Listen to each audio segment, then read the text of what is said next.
आदाब। आकाशवाणी पटना से इलाकाई खबरों के उर्दू बुलेटिन के साथ मैं इकबाल अहमद। 18वीं लोकसभा का पहला पार्लिमानी इजलास इस महीने की 24 तारीख से शुरू हो रहा है। पार्लिमानी उमूर के वजीर किरेन रिजिजू ने कहा है कि हुकूमत ऐवान की कार्रवाई पुरअमन तरीके से चलाने के लिए सभी सियासी पार्टियों और मेंबरान पार्लियामेंट के साथ मिलकर काम करने को तैयार है।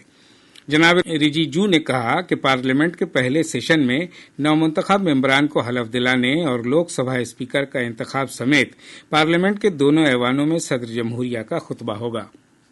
मरकजी वजीर ज़राअत शिवराज सिंह चौहान ने कहा है कि वजीर आजम नरेंद्र मोदी 18 जून को पीएम किसान सम्मान निधि मंसूबे के तहत 9 करोड़ 3 लाख किसानों के खाते में तकरीबन 20,000 करोड़ मुंतकिल करेंगे। नई दिल्ली में नामानिगारों से बातचीत में जनाब चौहान ने कहा कि गुज़श्ता 10 वर्षों के दौरान 11 करोड़ किसानों के बैंक खातों में 3 लाख करोड़ रुपए भेजे जा चुके हैं। जनाब चौहान ने कहा कि उन्होंने 18 जून को वजीर आजम के प्रोग्राम में शामिल होने के लिए सभी वज़राए आला को खत लिखा है। मरकजी वजीर कपड़ा गिरिराज सिंह ने कहा है कि बिहार में सनतों और दूसरे धंधों के काफी इम्कानात हैं। जनाब सिंह आज पटना में रियासत के वजीर सनत और आला हुक्काम के साथ आला सतह की जायजा मीटिंग के बाद नामानिगारों से बातचीत कर रहे थे। उन्होंने कहा कि रियासत में नई सनत कायम करके रोजगार के मौके वज़ा किए जाएंगे। भारत समेत पूरी दुनिया से 20 लाख से ज्यादा आज़मीन हज आज सऊदी अरब में हैं। इस साल फरीज़े हज की अदायगी के लिए भारत से 1,75,000 से ज्यादा फर्जंदान तौहीद वहां गए हैं। इनमें से 1,40,000 आज़मीन हज भारतीय हज कमेटी के तवस्सुत से, जबकि तकरीबन 35,000 प्राइवेट एजेंसियों के तवस्सुत से गए हैं। इस वर्ष 5,000 से ज्यादा भारतीय खवातीन आज़ीम हज बगैर किसी महरम या मर्द गार्जियन के हज के लिए गई हैं। पटना में आज से 2 रोजा रियासती सतह का आम महोत्सव यानी आमोत्सव शुरू हुआ। राजभवन अहाते में मुनक्किद इस तकरीब का इफ्तिताह गवर्नर राजेंद्र विश्वनाथ आर्लेकर ने किया। जनाब आर्लेकर ने कहा कि बिहार में आम की पैदावार, मार्केटिंग और प्रोसेसिंग के काफी इम्कानात हैं। उन्होंने रियासत में आम की प्रोसेसिंग और पैकेजिंग इकाइयां कायम करने पर जोर दिया।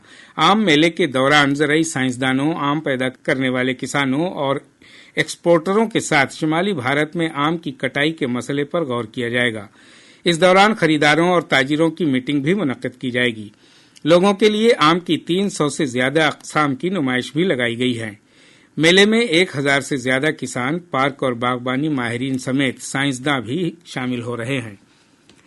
वजीर आला नीतीश कुमार ने जम्मू कश्मीर के नौशेरा में मामूर मधेपुरा के बाशिंदा भारतीय फौज के जवान पवन कुमार की शहादत पर गहरे सदमे और गम का इजहार किया है।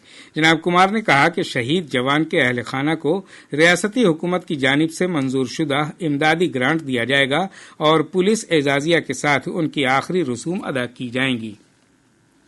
नीट इम्तिहान के मुबैना पेपर लीक मामले में तलबा ने आज पटना के दिनकर गोलंबर के पास मुजाहरा किया। इस दौरान पुलिस ने मामूली ताकत का इस्तेमाल करके मुजाहिरीन को हटाया।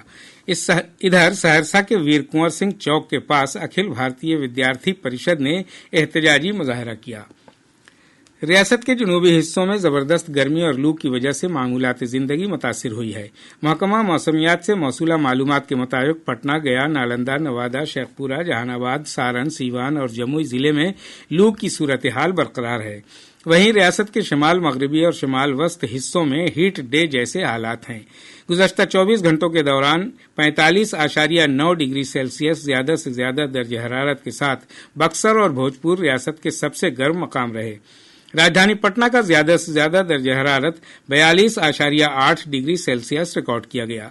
दूसरी तरफ रियासत के शमाल मशरकी हिस्सों में कई मकामात पर हल्की से लेकर औसत बारिश हुई है। किशनगंज के दीघल बैंक में सबसे ज्यादा 24.2 मिलीमीटर बारिश दर्ज की गई। मौसम पेशगोई में कहा गया है कि कल भी रियासत के जनूबी हिस्सों में लू की कैफियत बरकरार रहेगी। वहीं शमाल मशरकी और जनूब मशरकी हिस्सों में कुछ मकामात पर तेज हवा के साथ बारिश के इम्कानात हैं। सहरसा में महकमा मेहनत वसाइल की धावा टीम ने होटल में काम करने वाले 2 बच्चा मजदूरों को आजाद कराया। दोनों बच्चे चाइल्ड हेल्पलाइन को सौंप दिए गए हैं और होटल मालिक के खिलाफ एफआईआर दर्ज कराया गया है। इसके साथ ही आकाशवाणी पटना से इलाकाई खबरों का ये उर्दू बुलेटिन खत्म हुआ।